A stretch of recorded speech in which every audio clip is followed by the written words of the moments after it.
लिए नेति नेति कहते हो।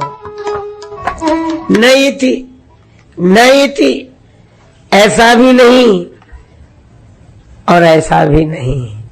कैसा है कुछ नहीं कहा जा सकता, जैसे का तैसा है। वेद भी जिनकी महिमा का पार न पाते हो, ऐसे असीम है परमात्मा। उनकी कृपा अनंत, उनकी महिमा अनंत। वे है अनंत और जीवन का होता है अंत। तो इस अंत वाले जीवन में अनंत को मिला सके, यह श्री हनुमान जी की कृपा से ही संभव है। इसलिए भगवान की प्राप्ति का भी अगर मनोरथ हो तो मन में करके देखो, और मनोरथ जो कोई लावे सोई अमित जीवन फल पावे। पर आगे की पंक्ति बड़ी विचित्र है। चारों युग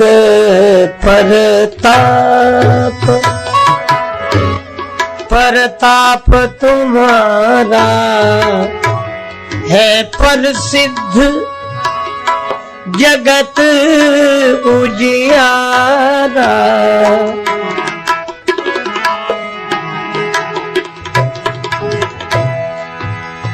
चारों युग परताप परताप परताप।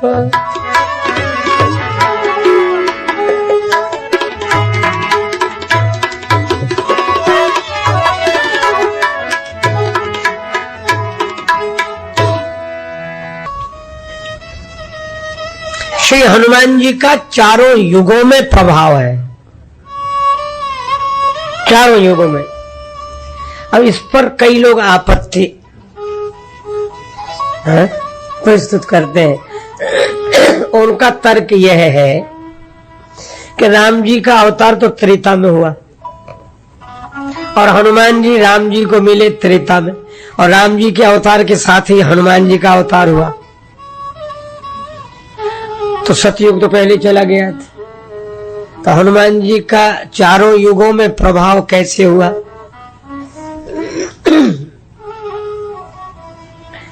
तो बहुत लोग कहते अरे होगा भैया, लिखा है तो अब होगा ही है, उसमें क्या। पर मैं आपसे निवेदन करूं, अगर कोई ऐसा तर्क करके आपको परेशान करे तो तर्क का खंडन तर्क से ही करना चाहिए। मैं कहता हूं कि हनुमान जी का चारों युगों में प्रभाव है। कैसे है? अच्छा एक बात बताओ, प्रत्येक त्रेता में भगवान का अवतार होता है कि नहीं? है ना? तो जिस त्रेता में राम जी अवतरित हुए उसी में हनुमान जी अवतरित हुए। तो राम जी का जो पिछले त्रेता में अवतार हुआ होगा, ये अभी जो त्रेता बीता द्वापर के पहले, इसी को क्यों माने? इससे पहले वाले त्रेता को भी तो मानना चाहिए कि नहीं, कि उस त्रेता में भी राम जी का अवतार हुआ होगा, और उस त्रेता में हुआ होगा तो हनुमान जी रहे होंगे कि नहीं रहे होंगे। तो उस त्रेता के बाद द्वापर कलयुग के बाद क्या सतयुग नहीं आया होगा?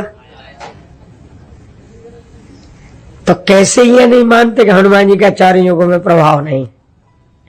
और कितने त्रेता बीत गए। और जो एक और अजीब बात बताओ, हनुमान जी का प्रभाव है चारों युगों में, राम जी का भले ही त्रेता युग में हो, राम ते अधिक राम करदासा। और मैं आपसे कहूं, बहुत मनोयोग पूर्वक सुनिएगा कि राम जी का प्रभाव भले ही केवल त्रेता युग में हो, पर हनुमान जी का प्रताप चारों युगों में है। क्यों? क्योंकि हनुमान जी तो का प्रभाव चारों युगों में क्यों है, इस पर आप गंभीरता से सोचना कि राम जी त्रेता में अवतार लेकर आए और एक समय तक रहे, उसके बाद उनका लीला संवरण हुआ कि नहीं? राम जी तो अपने धाम को गए, लीला के बाद अपने धाम को प्रजा सहित रघुवंश मन किमि गवने निज धाम। है ना। तो राम जी का प्रभाव भले ही त्रेता तक रहा हो, क्योंकि राम जी त्रेता में लीला के बाद अपने धाम को पधारे, पर हनुमान जी का प्रभाव तो द्वापर में भी, कलयुग में भी, सतयुग में भी। क्यों? क्योंकि राम जी भले ही अपने धाम को गए हों, हनुमान जी तो गए ही नहीं। क्यों नहीं गए? क्योंकि जानकी माता ने कह दिया, अजर अमर गुण निधि सुत हो, अजर अमर गुण निधि सुत हो, करहि बहुत रघुनायक छो।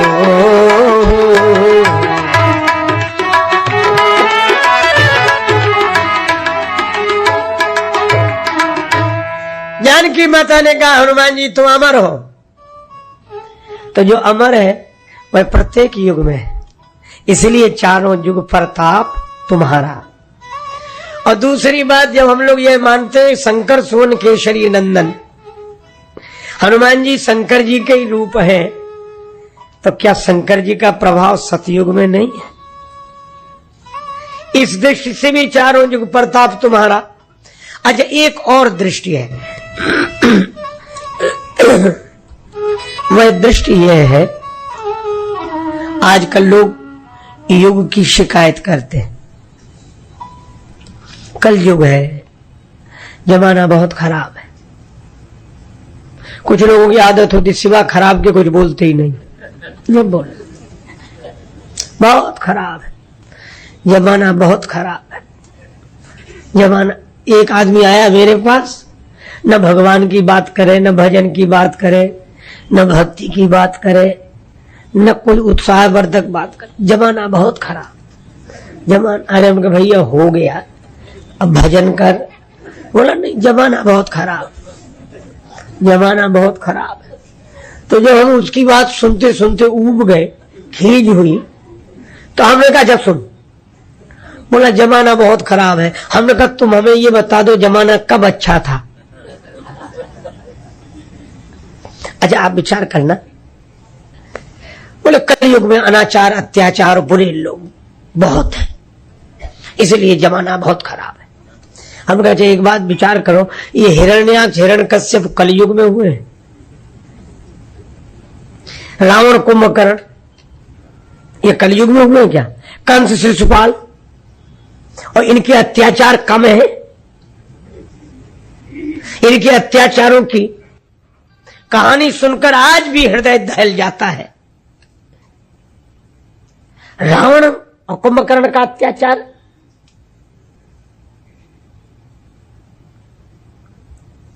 धर्म सुनिए नहीं काना। वहां तो धर्म की बात कोई बोल नहीं पाता था, और किसी को धर्म की बात सुनने को मिलती नहीं थी, और किसी ने धर्म का नाम ले दिया तो निकाल दिया जाता था। ते बहुविध त्रास सही डरा धमका के, देश निकासई जो कहे वेद पुराना, शुभ आचरण कतहु नहीं होई, अस भ्रष्टाचारा भा संसारा। पूरे संसार में जिसके अत्याचार की वजह से भ्रष्टाचार व्याप्त हो गया हो, वो रावण कुंभकर्ण कम है। ये देश धैन्य दुज पावई, नगर गांव पुर आग लगावई। हिरण्याक्ष, रावण ने तो पृथ्वी पर ही अत्याचार किया, हिरण्याक्ष तो पृथ्वी को ही चुरा कर ले गया। कंस शिशुपाल, आप विचार करके देखो कब जमाना अच्छा रहा। सतयुग में हिरण्याक्ष हिरण्यकश्यप, त्रेता में रावण कुंभकर्ण, कंस शिशुपाल, द्वापर में तो अकेले कलयुग को काहे को बदनाम करते हो, काहे को पीछे पड़े हो? जमाना बहुत खराब है, जमाना बहुत खराब है जमाना। अच्छा जमाना क्या है? अपना मन ही है। न शासन बुरा है न जमाना बुरा है, बुरे भाव मन में बसाना बुरा है। अच्छा अब इसको सकारात्मक ढंग से सोचो जरा। सकारात्मक ढंग से सोच यह है कि जब हिरण्याक्ष हिरण्यकश्यप सतयुग में रहे, अत्याचार हुआ, ये कलयुग का ही रूप था। जो हिरण्याक्ष हिरण्यकश्यप के रूप में सतयुग में रहा। ये कलयुग का ही रूप था। जो रावण कुंभकर्ण कालनेमी के रूप में त्रेता में रहा, ये कलयुग का ही रूप था। जो कंस और शिशुपाल के रूप में द्वापर में रहा। तो इससे यह सिद्ध हुआ कि प्रत्येक युग में प्रत्येक युग रहता है। तो जब हिरण्याक्ष हिरण्यकश्यप रावण कुंभकर्ण कंस शिशुपाल जैसे लोग कलयुग के प्रतिनिधि बनकर सतयुग त्रेता द्वापर में रह सकते हैं, तो कलयुग में सतयुग त्रेता द्वापर क्यों नहीं रह सकते हैं? इसलिए ऐसा न सोचें कि आज सतयुग नहीं है। आज भी सतयुग है, आज भी त्रेता है, आज भी द्वापर है। और मैं कहता हूं आप राम कथा सुनते हैं, तो जब जब राम कथा सुनो, जब जब राम जी के चिंतन में रहते हैं आप, जब राम में आपका मन लगा रहता है, श्री राम राम करते हैं, तब निश्चित समझो कि हम कलयुग में नहीं, हम त्रेता में रह रहे हैं। ये राम जी का युग है। भगवान श्री कृष्ण की कथा सुनते हैं, भागवत कथा सुनते हैं, वृंदावन बिहारी लाल की लीला में मन डूब जाए, तो समझ लो हम द्वापर में हैं, भगवान के साथ हैं।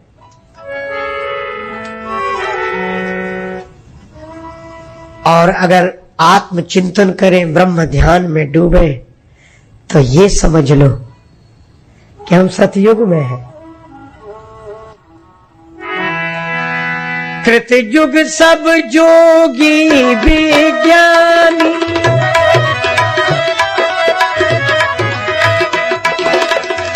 करि हरि ध्यान तरहि भव प्राणी,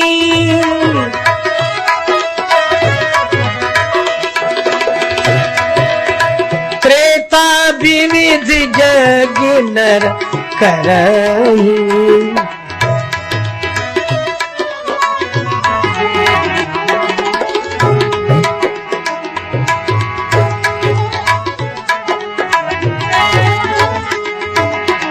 प्रभु ही समर्पी कर्म भवतरई, द्वापर करी रघुपति पद पूजा, नर भवतरई उपावन दूजा।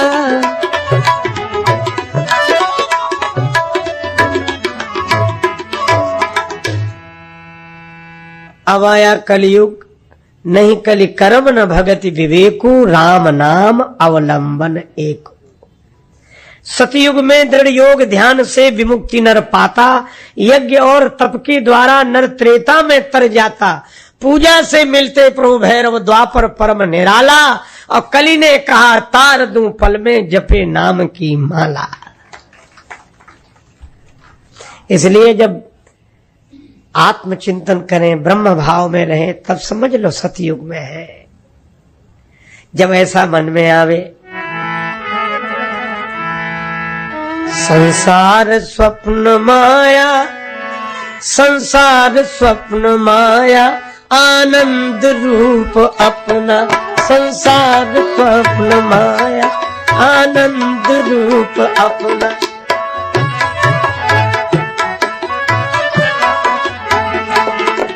गुरुदेव ने लखाया आनंद रूप अपना, गुरुदेव ने।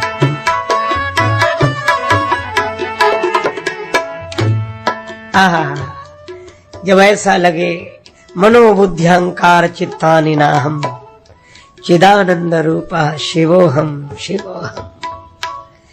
जब ऐसे ब्रह्म चिंतन की पवित्र बुद्धि हो, या जिनकी है वे सतयुग में रहने वाले, वे ही सतयुगी हैं।